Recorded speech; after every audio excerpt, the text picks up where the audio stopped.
Bienvenue dans Memento Mori, le podcast qui parle du présent en prenant la fin comme point de départ. Je m'appelle Raphaël Charrier, je suis créé à l'image de Dieu et aujourd'hui j'accueille David Charrier, créé à l'image de Dieu, quoique des fois moi j'ai des doutes.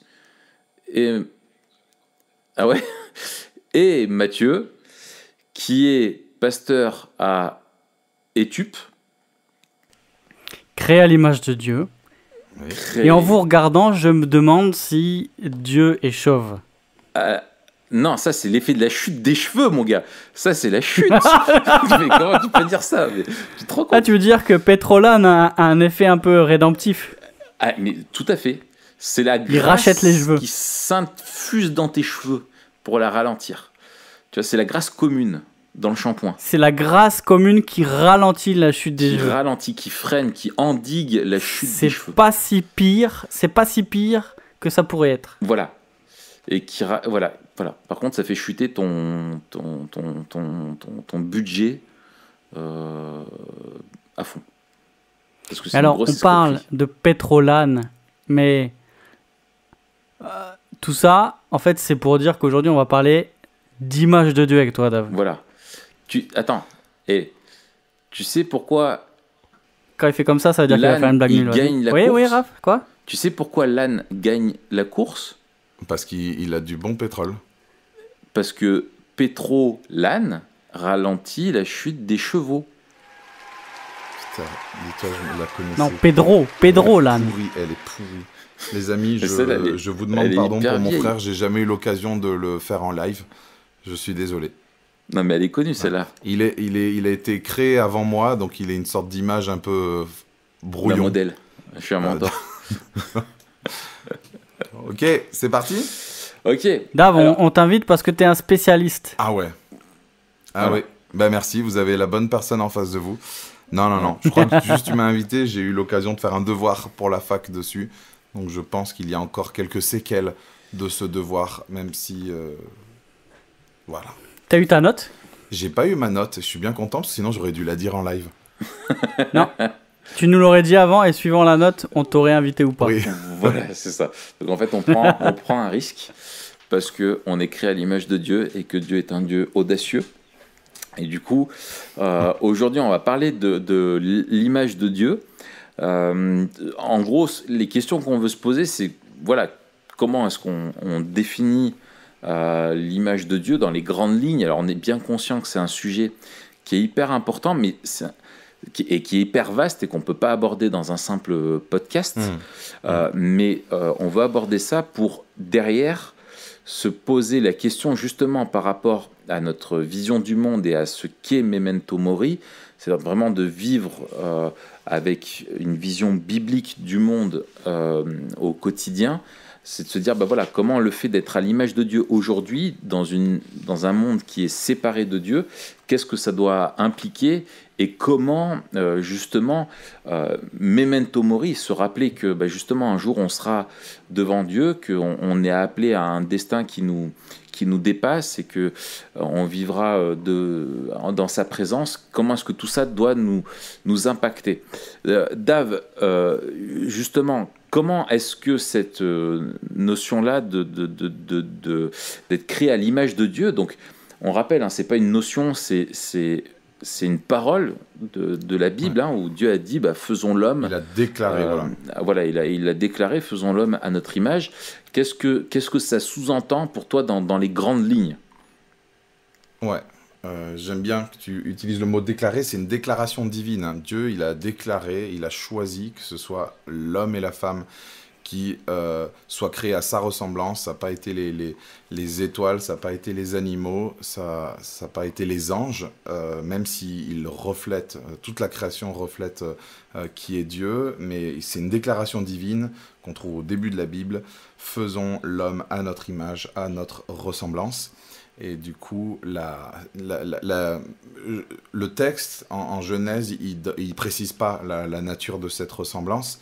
Et même de façon générale, la Bible, elle ne donne pas une définition claire et nette de l'image de Dieu. Du coup, c'est assez difficile d'en donner une définition claire et nette. Moi, j'aime bien voir l'image de Dieu comme quand on regarde une image. Si je montre me souviens, c'était un prof qui avait dit ça. Si je montre l'image, une photo de Valérie, je vous dis, ça c'est Valérie. En fait, c'est pas Valérie, c'est une image de Valérie. Et nous, en tant qu'image de Dieu, je dirais qu'on est comme un miroir qui reflète, qui est d'une sorte de miroir incliné vers le haut, qui reflète, nous reflétons qui est Dieu. Et pour avoir plus d'informations, je dirais que être à l'image de Dieu, c'est l'ensemble un peu des caractéristiques de l'homme. Voilà, Dieu, il est spirituel, il est relationnel. La Bible utilise des termes un peu anthropomorphiques, hein, elle parle de l'œil, la bouche, les bras et tout ça. Donc d'un côté physique, même si Dieu n'est pas physique, il est esprit. Et il est spirituel. Je ne sais pas si je les ai tous dit, mais j'aime bien dire, voilà, Dieu, il est moral, spirituel, relationnel et d'un côté physique. Et c'est en cela que nous, on est à l'image de Dieu aussi. C'est tout ce qu'il nous a donné, et il nous l'a donné dans un but.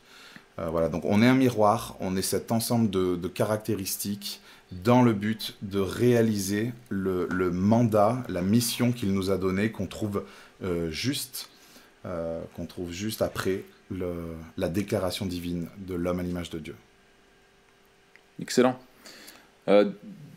Matt, qu'est-ce que tu voudrais rajouter à ça? Ouais, mais je suis d'accord avec Dave. Alors, je trouve que tu as eu du courage de faire ce devoir là.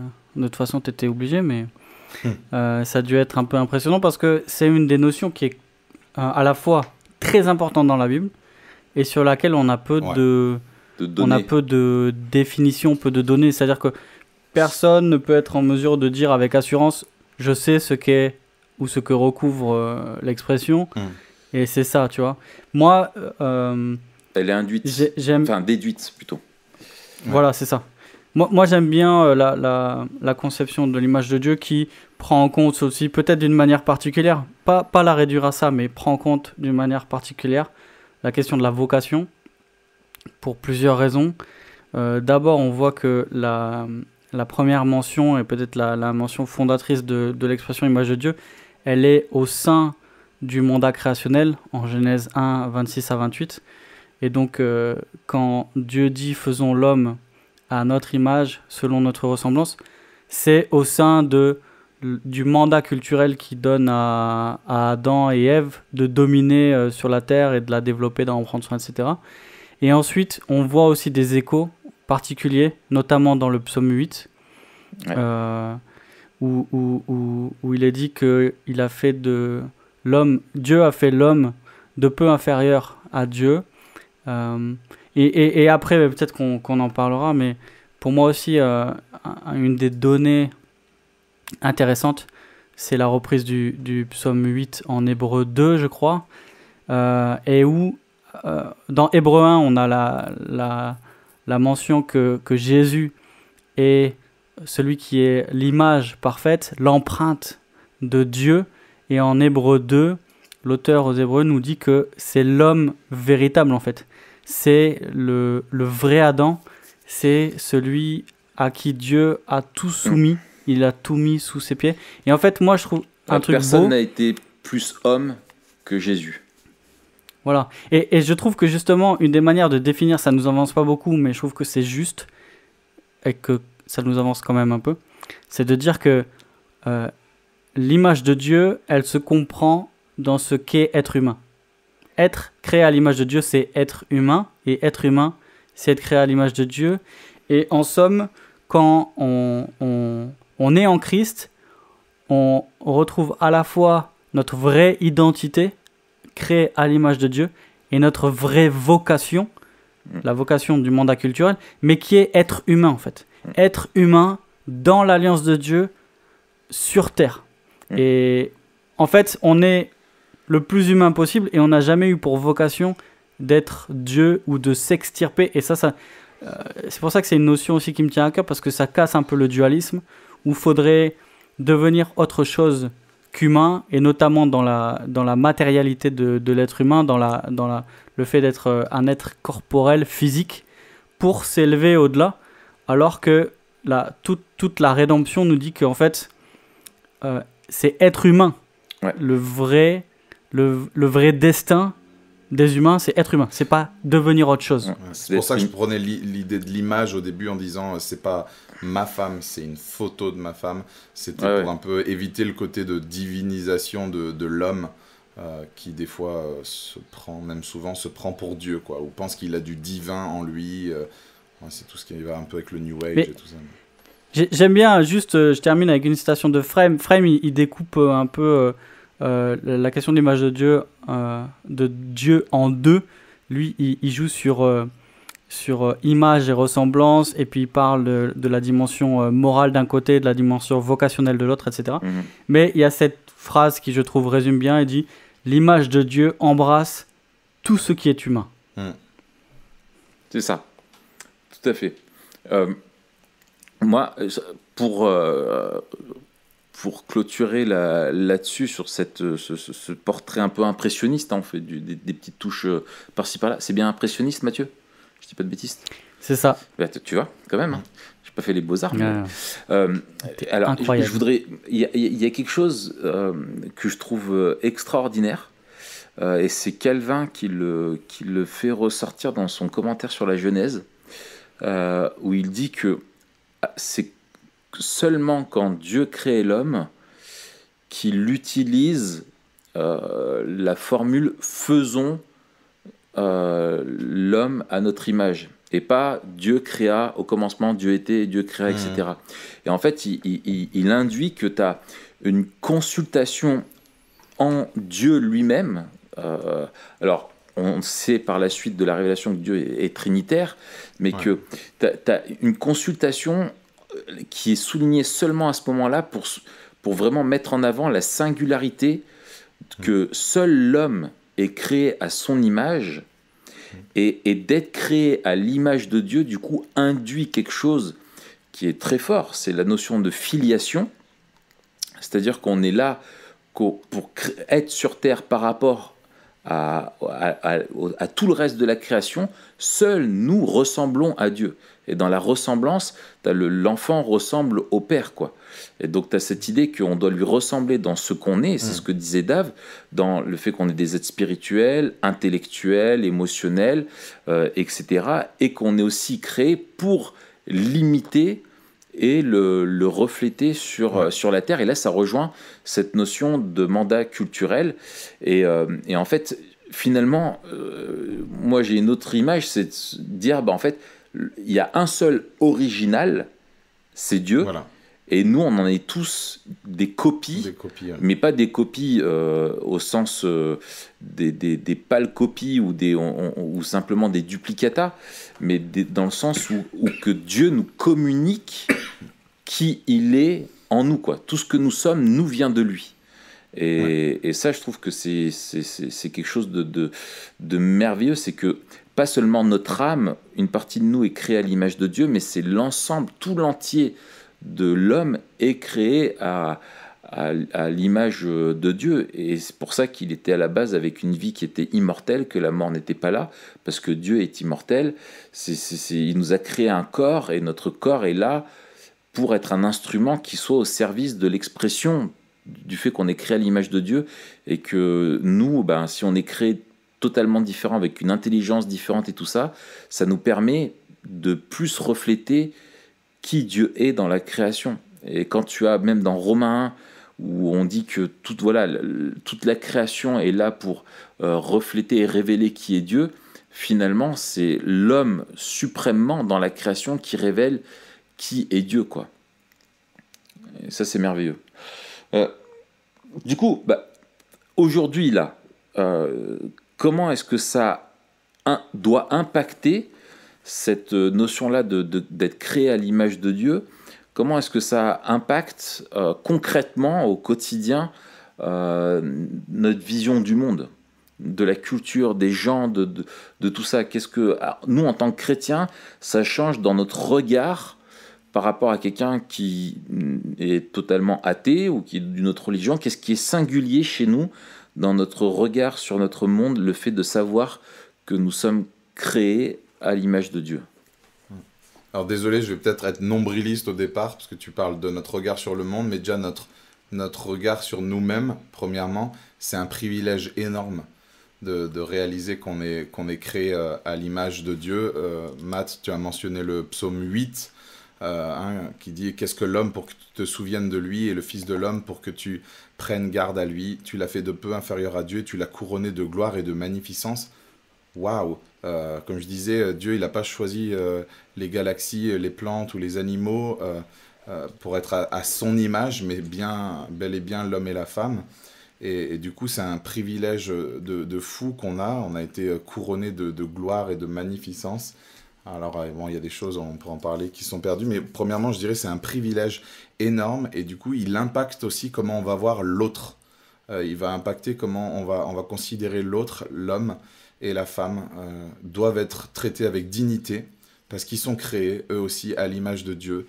Ils méritent des droits égaux, ils méritent d'être considérés avec tout le respect, tout le soin nécessaire. J'ai été aide-soignant et Soignante. Aide-soignante, excusez-moi, oui, je suis ta petite sœur. J'étais aide-soignant et je me souviens avoir peigné des petites mamies comme ça qui avaient les larmes aux yeux et qui me remerciaient parce qu'elles sentaient bon, parce qu'elles étaient propres, parce qu'elles se sentaient dignes.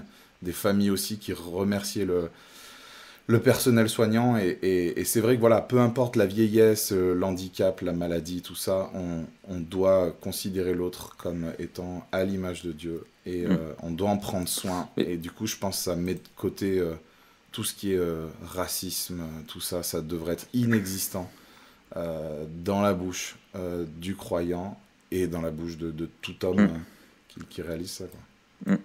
Ouais, c'est le racisme est le fruit et la conséquence du fait qu'on renie le fait qu'on est tous créés à l'image de Dieu, quoi. Ouais. Et forcément, du coup, s'il n'est pas à l'image de Dieu, à l'image de qui il est, tu le compares à ton image et toi, tu vas être supérieur à l'autre et tu vas être son Dieu, quoi. Alors qu'il y a un étalon de mesure, quoi. Il y a et je me permets de rebondir sur ce que tu as dit. Je pense qu'il est hyper important dans notre contexte actuel et dans notre société, c'est l'homme et la femme. Et le texte de la Genèse le dit bien, insiste là-dessus. Autant l'homme que la femme sont créés à l'image de Dieu et donc ont la même dignité devant Dieu. Et on est en ce moment un peu dans une tempête sur la question de remise en question des genres, sur la question aussi de harcèlement sexuel, de la façon dont on considère la femme, etc. Et on a tendance à avoir des balanciers où soit l'homme est inférieur à la femme, en fait la femme est meilleure, ou soit l'homme considère la femme comme étant inférieure, et c'est le cas aussi dans diverses religions. La Bible, elle, met vraiment l'homme et la femme sur le même pied d'égalité en termes de valeur, en termes de dignité, en termes d'objet, d'amour de Dieu, et en termes de dignité et de respect qui doivent être mérités.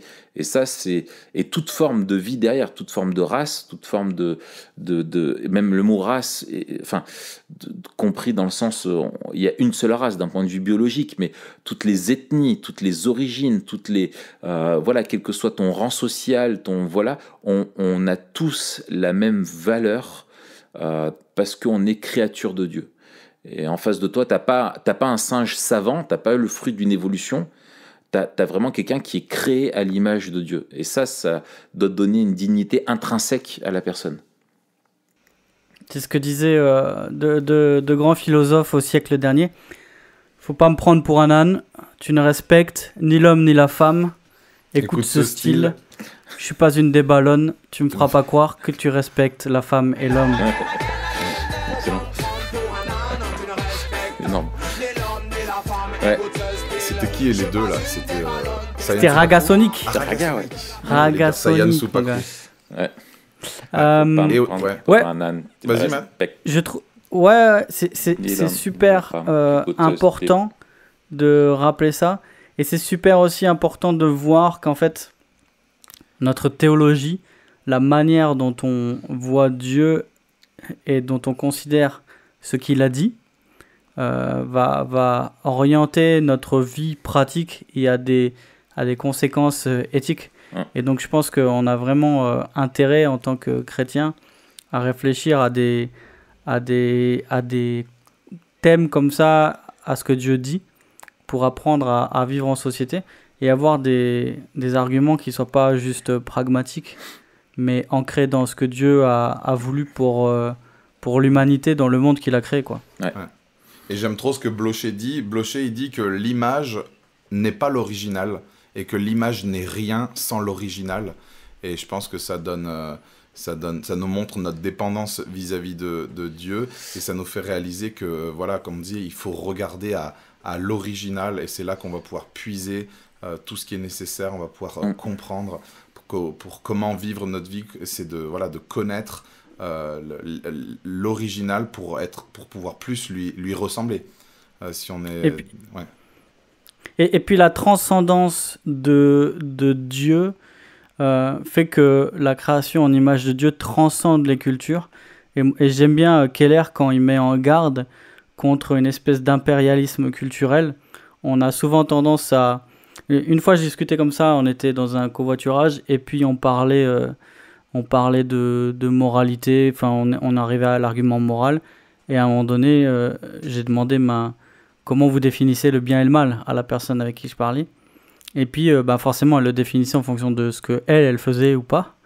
Et puis à un moment donné, j'ai pris un exemple. Si quelqu'un, ou alors un autre peuple, une autre tribu ou une autre société faisait cela, est-ce que vous trouveriez ça moral ? Et elle a dit non. Pourquoi ? Parce que ça correspondait pas à ce que elle ferait ou à ce qu'elle fait. Et en fait, la création en image de Dieu, ça nous garde de cet impérialisme moral. Et on remet la question de la moralité ou même de la... Et du relativisme moral aussi.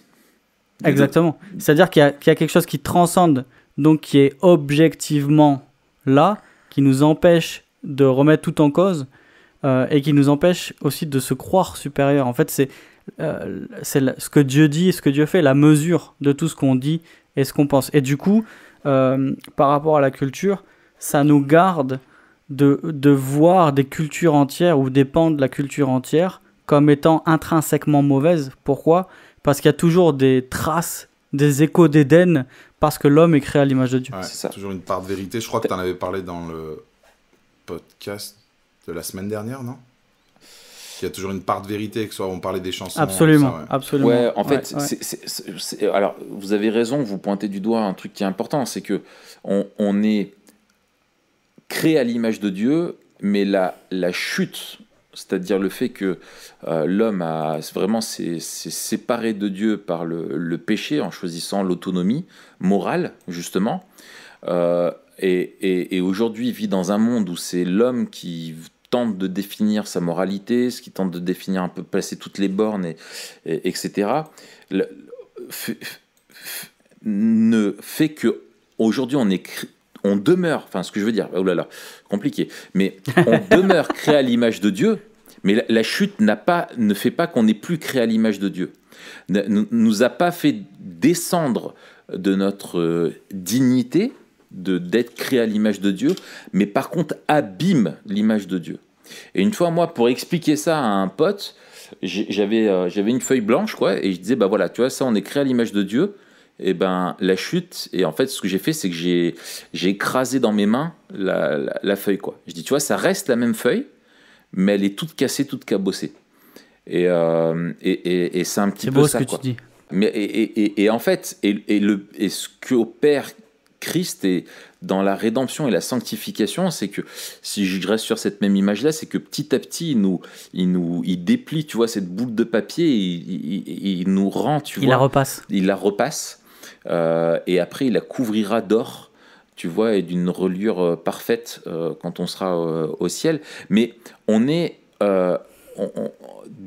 ça nous oblige, ça, le fait de savoir qu'on est créé à l'image de Dieu, à reconnaître que dans tout ce que l'homme peut faire, il y a l'expression de ces traces de l'image de Dieu, mais il y a aussi nécessairement, à cause de la chute, des manifestations du péché.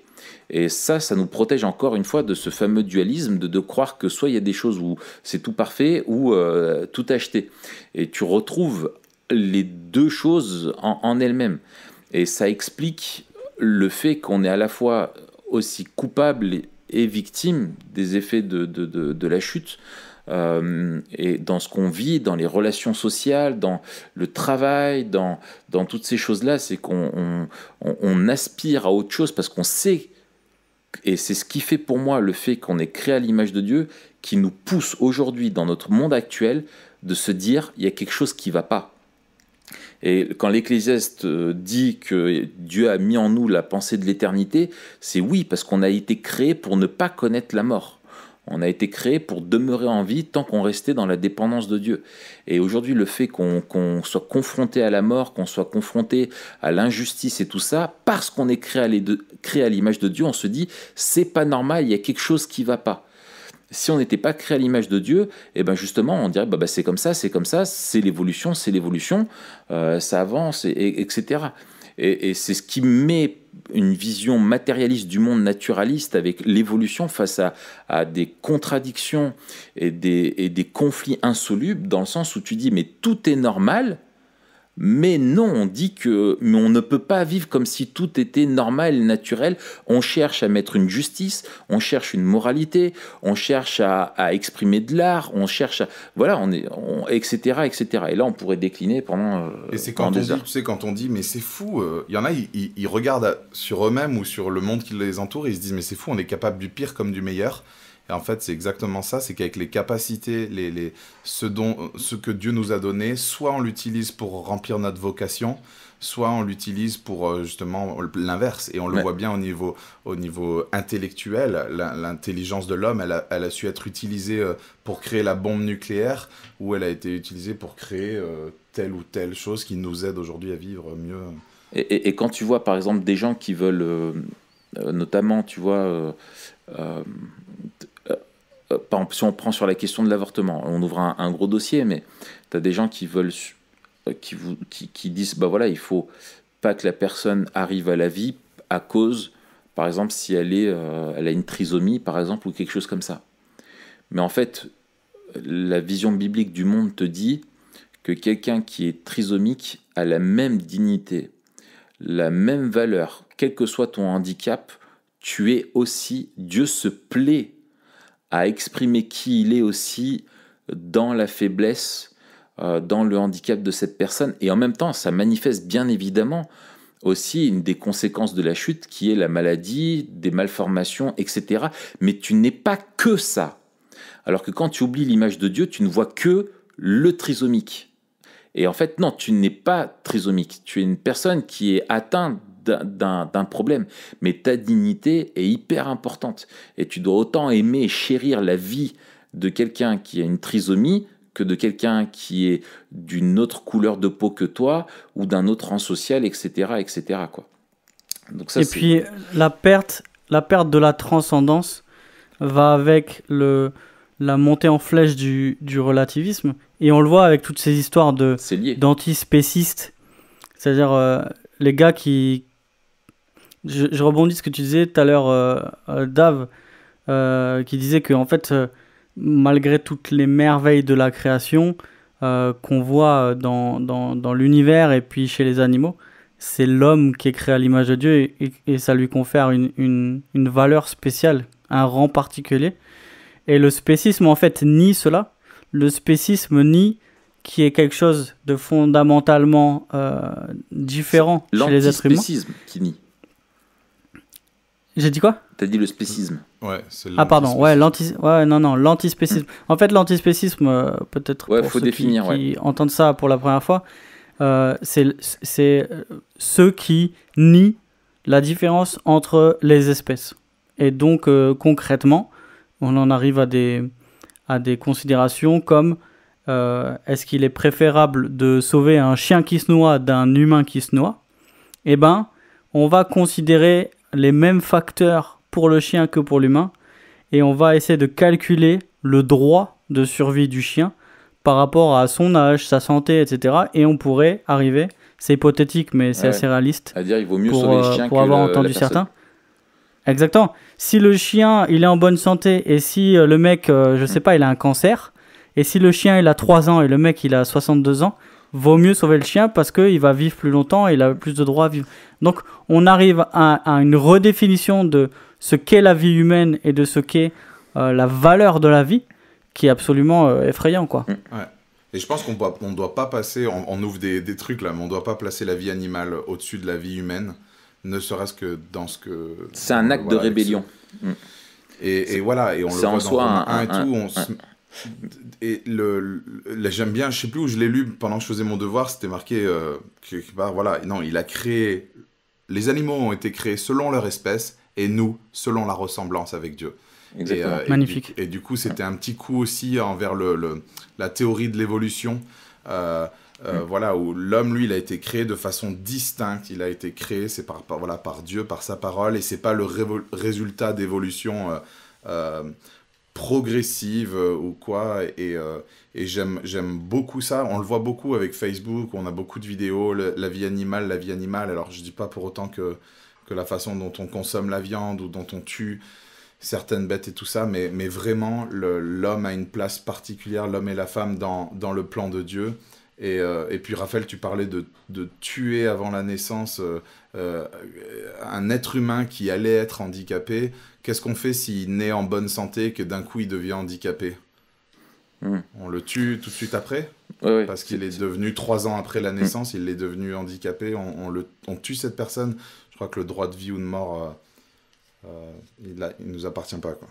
Exactement. Et bon, on a prévu, on vous l'annonce, mais on va faire un épisode avec Matt sur le véganisme, et justement qui est très en lien avec l'antispécisme, enfin voilà, vraiment la question de l'évolution, comment est-ce que l'homme lui-même se définit, de quel droit l'homme, en gros, c'est facile pour l'homme de se dire qu'il est au-dessus des autres espèces parce que c'est lui qui le dit. C'est un petit peu ça que veut contrer l'antispécisme. Et on fera un épisode un jour là-dessus parce que c'est vraiment quelque chose, c'est un phénomène de plus en plus de société. Et ça vaut le coup qu'on s'y attarde. Là, je vous propose, moi, d'avancer. Si on en revient maintenant à justement notre vie, pourquoi est-ce que c'est important maintenant qu'on est dans une vie où on sait qu'il y a une fin, qu'on est confronté à la mort à cause de la chute, alors qu'à la base, parce qu'on était créé à l'image de Dieu, on n'était pas confronté à ça. Qu'est-ce que ça nous apporte de se rappeler, de vivre en se rappelant Memento Mori, donc souviens-toi que tu es mortel, pour mieux vivre aujourd'hui à l'image de Dieu. Ouais. Moi, j'aime bien me dire que Dieu nous a formés à son image. Le péché notre rébellion nous a déformés, et que le rôle de Christ, c'est de nous transformer. Et j'aime bien, ça garde le mot forme, former, déformer, transformer. Et se rappeler Memento Mori, ça nous rappelle qu'on a une vocation sur cette terre et qu'on doit alors les textes sont un peu techniques, mais on a des textes dans Éphésiens dans Éphésiens qui nous disent qu'on doit revêtir l'homme nouveau, on doit redevenir ce pourquoi on a été créé, ce miroir qui est brisé à cause de la chute doit être réparé, fixé, et au lieu de pointer vers l'homme, il doit à nouveau pointer vers Dieu, parce que en fait c'est comme se dire qu'un miroir s'est tourné de l'objet, de la chose, en l'occurrence là de Dieu, qu'il était censé refléter, et donc moi me rappeler que je vais mourir, ça me rappelle que je dois absolument vivre ma vie dans le but pour lequel elle a été créée, et qui est de refléter qui est Dieu. Et pour ça, on a l'aide de son œuvre, l'aide de l'œuvre de Christ, qui nous aide à retrouver ce qui a été perdu à la chute. On l'a dit, c'est pas l'image qui a été perdue, mais Christ nous aide à revêtir l'homme nouveau, nous dit la Bible, et à vivre comme il est lui, à lui ressembler. C'est le but de notre vie. Il y a plein de textes qui soulignent ça. Excellent. Toi, Matt, je te laisse. Ouais, alors moi aussi, une pensée qui m'a fait du bien quand je repensais à ça, et puis je sais plus quand je suis tombé là-dessus.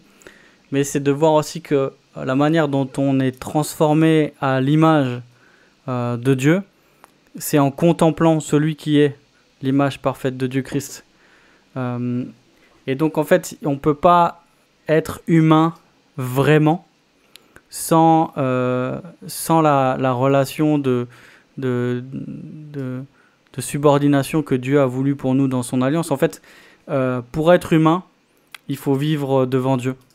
Et je pense qu'il y a la beauté de l'évangile qui répond à l'aspiration du cœur humain. En fait, toutes les pensées humanistes et tous les élans humanistes contiennent quelque chose de fondamentalement vrai, de fondamentalement beau, mais de fondamentalement biaisé, parce qu'il veut arriver à quelque chose avec des mauvais moyens. Il veut arriver à une bonne chose avec des mauvais moyens. Et je trouve que cette doctrine de l'homme créé à l'image de Dieu nous permet justement de voir que tous les élans du cœur humain correspondent à quelque chose de bon et de vrai, mais de réaliser que tout cela n'est possible que quand l'homme en fait retrouve sa place de vrai humain, et que ça c'est possible que quand on est réconcilié avec Dieu. Voilà.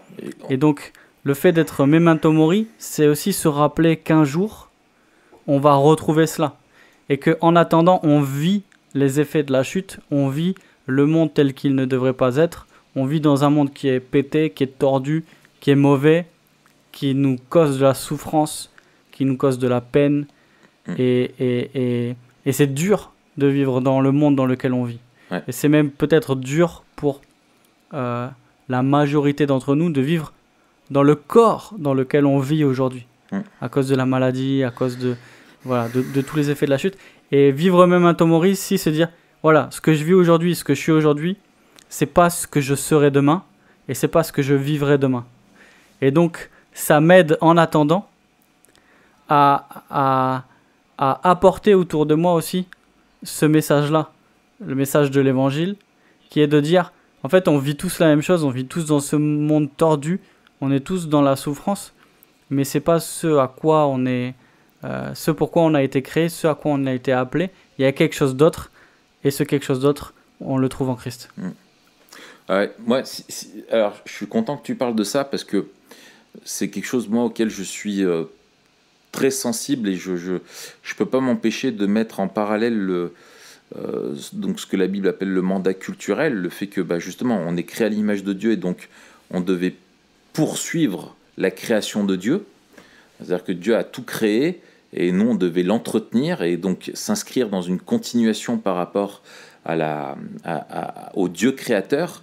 Mais après la chute, on découvre un Dieu qui est rédempteur, c'est-à-dire un Dieu qui veut réparer les effets de la chute et nous en affranchir, nous en libérer en Jésus-Christ par sa mort et sa résurrection, et que Christ vivant en nous, étant unis à Jésus-Christ par notre foi, on doit chercher maintenant la ressemblance à Dieu au travers, en fait, en cherchant, on sait comment ressembler à Dieu, c'est en ressemblant à Jésus-Christ. Et par l'aide de Dieu, voilà, qui est l'image de Dieu parfaite, qui est Dieu, qui aussi est devenu humain, qui s'est uni à nous. Et finalement, Dieu lui-même en Jésus-Christ est devenu pour toujours humain. Et pour toujours, l'homme en Christ est créé à l'image de Dieu de façon parfaite et accompli parfaitement en Jésus-Christ.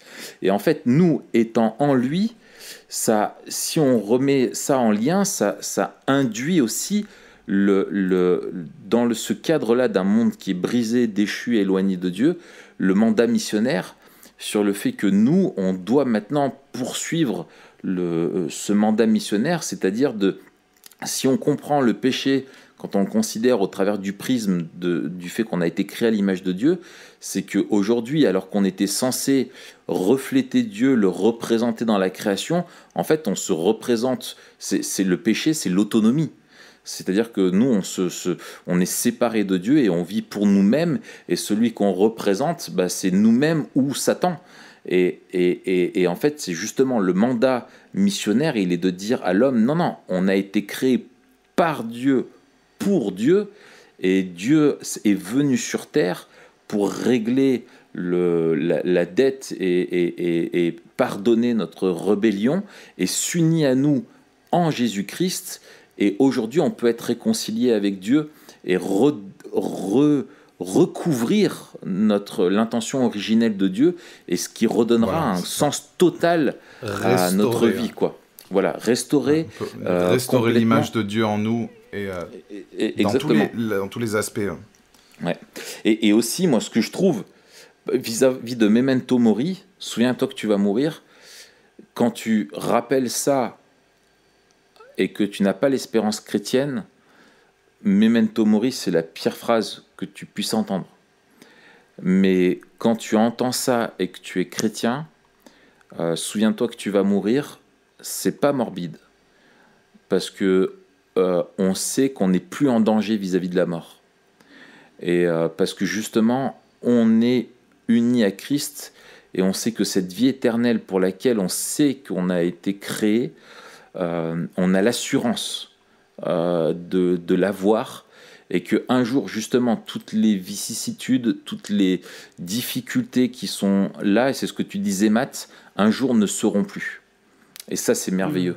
Un jour, on vivra parfaitement à l'image de Dieu, vraiment unis à lui, et on ne se dira plus, il y a quelque chose qui ne fonctionne pas.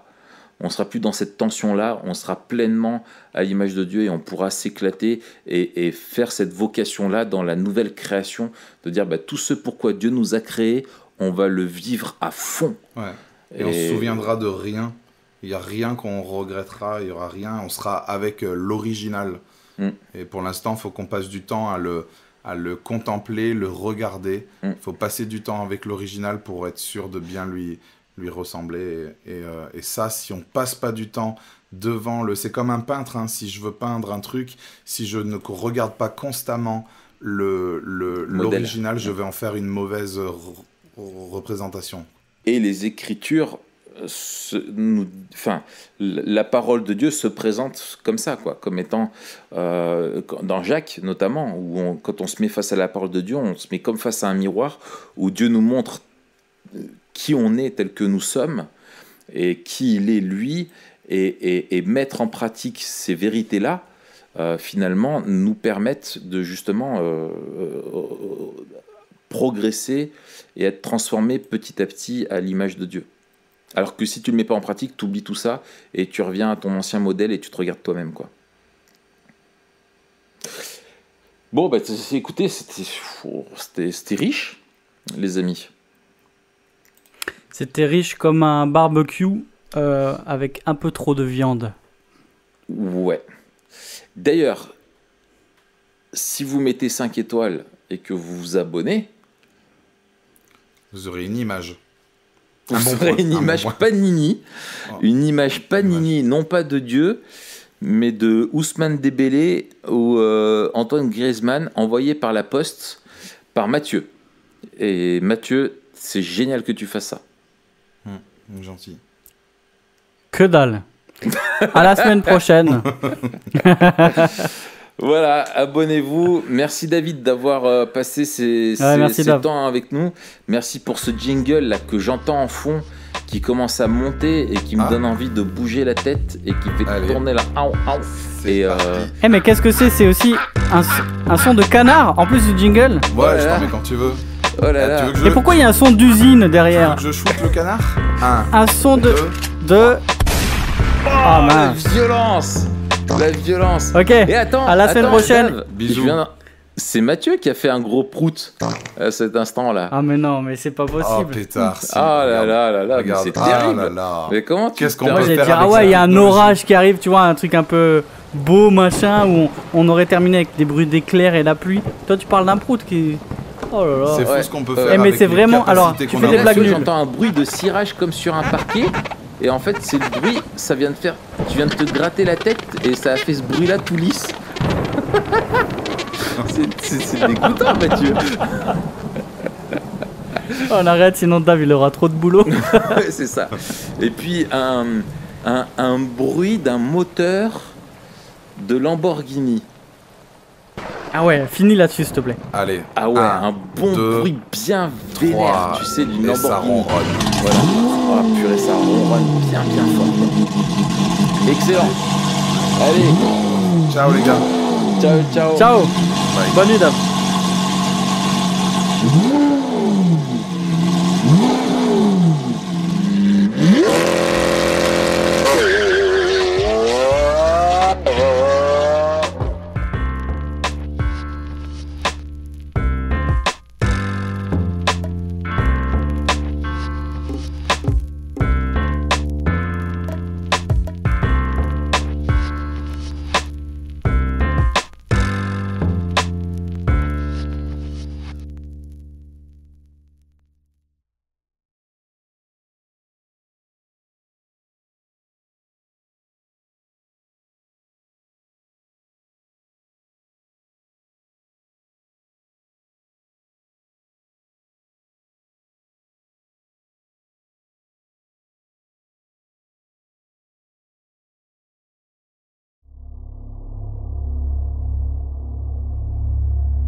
C'est tout pour le moment.